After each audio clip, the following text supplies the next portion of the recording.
Hello friends, welcome back to my channel Safal Guruji. दोस्तों, आज हम आपको प्रकाश का परावर्तन तथा अपवर्तन क्लास 10th का पार्ट 3 पढ़ाने वाले हैं। पार्ट 1 और पार्ट 2 पढ़ा दिया गया है, तो पार्ट 1 और पार्ट 2 को वीडियो जाकर देखिए जल्दी से। लिंक डिस्क्रिप्शन में दिया हुआ है वीडियो का, तो जल्दी से जाकर देखिए वीडियो को, तब इस वीडियो को देखने आइए। चलिए तो आज शुरू करते हैं। आज हम पढ़ेंगे प्रकाश का परावर्तन। तो चलिए देखते हैं कि प्रकाश का परावर्तन क्या होता है। ठीक है दोस्तों, तो प्रकाश का परावर्तन मतलब यह होता है कि जब प्रकाश किसी चिकने व पालिशदार पृष्ठ पर पड़ती है तो परावर्तित होती है, उसे ही प्रकाश का परावर्तन कहते हैं।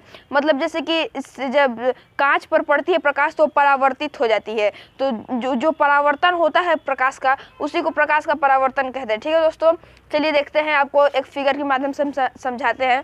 तो ये देखिए, ये एक मान लीजिए ये एक चिकना व पालिशदार पृष्ठ है। ठीक है दोस्तों, ये नीचे कलई किया हुआ है।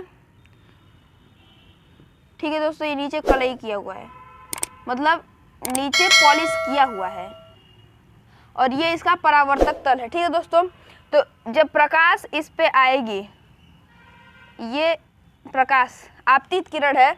आपतित इसे बोलते हैं आपतित किरण।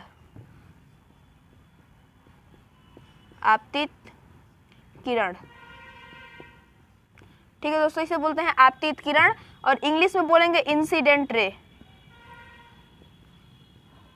इंसिडेंट रे, ठीक है दोस्तों, इसे इंग्लिश में बोलेंगे इंसिडेंट रे, यानी आपतित किरण। ठीक है दोस्तों, और ये आई कहाँ है? प्रकाश इस बिंदु पर आई है। ठीक है दोस्तों, ये बिंदु है। ठीक है, अब देखिए ये परावर्तित होगी, ऐसे परावर्तित हो जाएगी। ठीक है दोस्तों, तो इसे बोलेंगे परावर्तित किरण। परावर्तित किरण यानी परावर्तित किरण, रिफ्लेक्टेड रे। ठीक है दोस्तों, रिफ्लेक्टेड रे। ठीक है दोस्तों, ये होगा रिफ्लेक्टेड रे। अब देखिए, इन दोनों के बीच होता है एक ये अभिलंब। ठीक है दोस्तों, अभिलंब होता है। ठीक है दोस्तों, ये अभिलंब मतलब प्रकाश के दो भागों में बढ़ता है। अब देखिए, ये आपतन कोण बोलेंगे इसे, इंसिडेंट आपतन कोण, और इसे बोलेंगे रिफ्लेक्टेड रे। ठीक है दोस्तों, आर वाला बोलेंगे। ठीक है दोस्तों, आर कोण। तो ये हो गया आपतन कोण और ये हो गया परावर्तन कोण। ठीक है दोस्तों, तो देखिए, जब प्रकाश पड़ती है किसी चिकने व पालिशदार पृष्ठ पर, चिकने व पालिशदार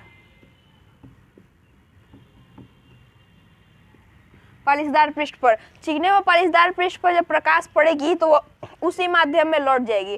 ठीक है, तो जिस माध्यम में वो आई है उसी माध्यम में दूसरी ओर लौट जाएगी, मतलब प्रकाश परावर्तित हो जाएगा। इसे ही बोलते हैं प्रकाश का परावर्तन। ठीक है दोस्तों, तो प्रकाश आपतित किरण, परावर्तित किरण तथा विलंब तीनों एक ही तल में होते हैं। ये एक प्रकाश के परावर्तन का नियम भी है। ठीक है दोस्तों, चलिए आगे देखते हैं। तो चलिए दोस्तों, अब देखते हैं प्रकाश परावर्तन के नियम। ठीक है दोस्तों, प्रकाश परावर्तन के क्या क्या नियम होते हैं। तो देखिए, प्रकाश परावर्तन के दो नियम होते हैं। पहला नियम और दूसरा नियम, दो नियम होता है प्रकाश परावर्तन का। ठीक है दोस्तों, तो फर्स्ट लॉ जो है, प्रथम नियम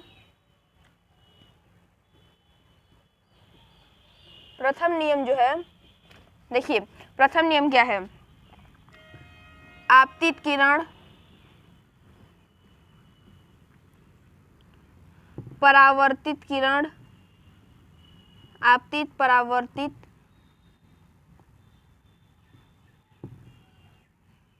किरण तथा अभिलंब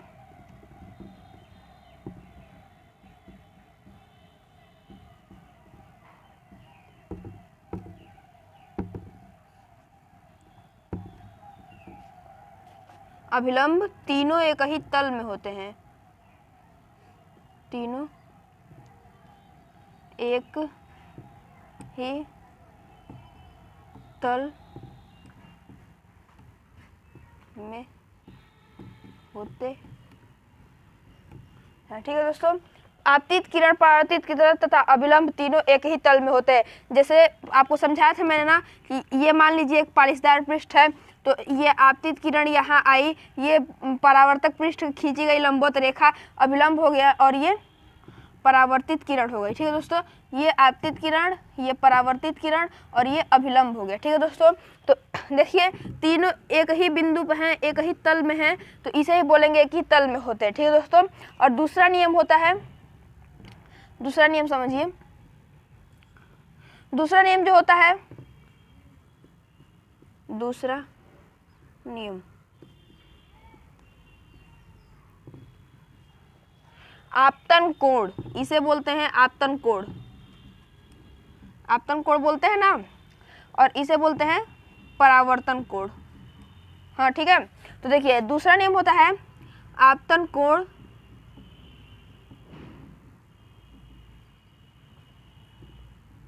आपतन कोण सदैव आपतन कोण और परावर्तन कोण ऐसे लिख लीजिए, आपतन कोण परावर्तन कोण एंगल आई इसको बोलते हैं is equal to angle r, यानी सदैव बराबर होते हैं, सदैव बराबर होते हैं।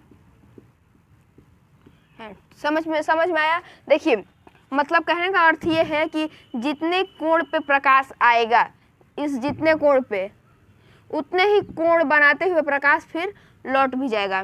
तो आपतित किरण, परावर्तित किरण तथा अभिलंब तीनों एक ही तल में होते हैं, पहला नियम। और दूसरा नियम है आपतन कोण परावर्तन कोण angle i equal to angle r सदैव बराबर होते हैं। ठीक है दोस्तों, तो चलिए आगे देखते हैं।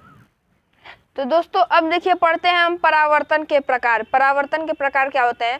तो देखिए परावर्तन दो प्रकार से होता है। ठीक है दोस्तों, पहला प्रकार होता है नियमित परावर्तन, नियमित परावर्तन। तो दूसरा होता है अनियमित परावर्तन, अनियमित परावर्तन। ठीक है, अब देखिए बताता हूं कि नियमित परावर्तन का अर्थ क्या होता है और अनियमित परावर्तन का अर्थ क्या होता है। ठीक है दोस्तों, तो नियमित परावर्तन का अर्थ हुआ जब प्रकाश किसी चिकने व पालिशदार पृष्ठ से टकराती है। दिखाया था आपको मैंने, ये चिकना पालिशदार पृष्ठ है, ये कलई किया हुआ है। ठीक है दोस्तों, ये कलई है। ठीक है दोस्तों, मतलब पालिश किया हुआ है। तो इससे जब प्रकाश टकराएगी तो समांतर होकर उसी माध्यम में लौट जाएगी, मतलब समांतर प्रकाश ये रहेगा। देखिए ये जिस माध्यम से आएगी उसी माध्यम में लौट जाएगी, उसी माध्यम में परावर्तित हो जाएगी। ऐसे तो मतलब नियमित परावर्तन इसे बोलेंगे। जब प्रकाश किसी चिकने व पालिशदार पृष्ठ से टकराती है तो वह समांतर क्रम में लौट जाती है। ठीक है दोस्तों, तो इसे नियमित परावर्तन बोलेंगे। लेकिन अब अनियमित परावर्तन किसे बोलेंगे? तो जब प्रकाश किसी खुरदरे पृष्ठ से टकराती है, ये मतलब खुरदरा है, ऊंच नीच है ना, तो खुरदरा है। ठीक है दोस्तों, तो जब प्रकाश इससे टकराएगी, ऐसे आएगी तो कुछ इधर लौट जाएंगी, इसे बराबर नहीं जाएगा, कुछ ऐसे हो जाएंगी, ये आती थे ये ऐसे चली जाएगी, बराबर नहीं जाएगी, मतलब इधर उधर चली जाएगी, प्रकाश कई दिशाओं में चली जाएगी, तो इसे बोलेंगे हम अनियमित परावर्तन। ठीक है दोस्तों, तो समझ में आ गया, आशा करता हूँ आपको समझ में आ गया होगा नियमित परावर्तन और अनियमित परावर्तन। तो दोस्तों मिलेंगे नेक्स्ट वीडियो में, तब तक के लिए जय हिंद जय भारत। अगले लेक्चर के लिए वेट कीजिए आप लोग, तो अगला लेक्चर जल्द ही आएगा। चलिए वीडियो को ख़त्म करते हैं यहीं पे। जय हिंद जय भारत।